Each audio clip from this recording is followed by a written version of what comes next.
பிரவீன், பாகிஸ்தானியர்கள் 48 மணி நேரத்தில் இந்தியாவை விட்டு வெளியேற வேண்டும் என்று நேற்று உத்தரவிட்ட நிலையில் இன்று வெளியுறவு அமைச்சகம் புதிய உத்தரவு ஒன்றை பிறப்பித்திருக்கிறது.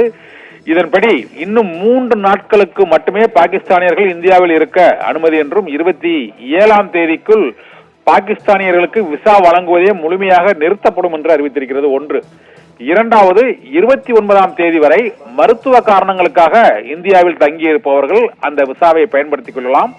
மருத்துவ சிகிச்சையை 29ஆம் தேதிக்குள் முடித்துவிட்டு அவர்கள் வெளியேற வேண்டும் என்று தெரிவித்திருக்கிறது. மூன்றாவதாக, இந்தியர்கள் பாகிஸ்தானுக்கு பயணம் மேற்கொள்வதை தவிர்க்க வேண்டும் என்று தெரிவித்திருக்கிறது.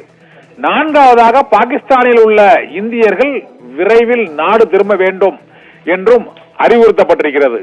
இந்த நிலையில் சிந்து நதிநீர் பங்கீடு ஒப்பந்தம் தொடர்பாக ஏற்கனவே அந்த ஒப்பந்தம் ரத்து செய்யப்பட்டது என்று அறிவித்துள்ள சூழ்நிலையில் இப்போது அந்த நீர் போக்குவரத்து, அந்த நீர் விநியோகம் ஆகியவற்றை சில பகுதிகளில் நிறுத்தி இருக்கிறது.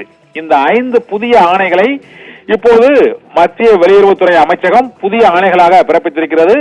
முதல் ஆணை 27ஆம் தேதிக்குள் பாகிஸ்தானியர்கள் அனைவரும் வெளியேற வேண்டும். 27ஆம் தேதி வரை மட்டுமே விசாக்கள், 27ஆம் தேதிக்கு பிறகு பாகிஸ்தானுக்கு விசா வழங்கப்படாது என்று முதல் ஆணையை பிறப்பித்திருக்கிறது. 29ஆம் தேதி வரை மருத்துவ விசா செல்லுபடி ஆகும் என்று அறிவித்திருக்கிறது. மூன்றாவது, இந்தியர்கள் எவரும் பாகிஸ்தான் செல்ல வேண்டாம் என்று அறிவுறுத்தியிருக்கிறது. நான்காவது, பாகிஸ்தானிலிருந்து இந்தியர்கள் அனைவரும் உடனடியாக நாடு திரும்ப வேண்டும் என்று தெரிவித்திருக்கிறது.